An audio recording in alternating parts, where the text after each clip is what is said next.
Health News. Tips sa paglikay sa nga di makabaton og fatty liver atog Siron. Ang kasikas sa panglawas pinagi ni katropang Ana May Perez.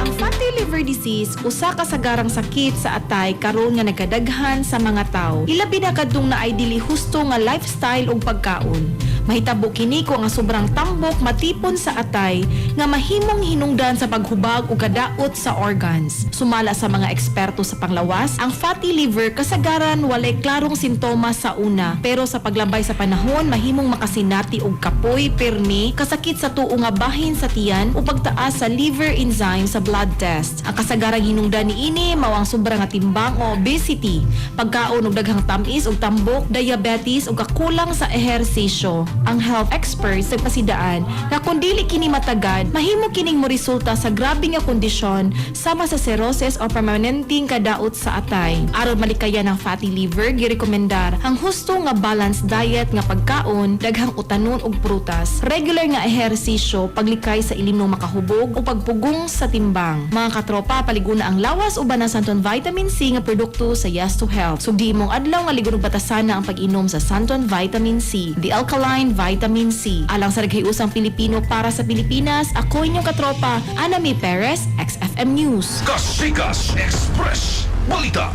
Cellphone Plus Gold, mapalit sa mga butika sa inyong lugar.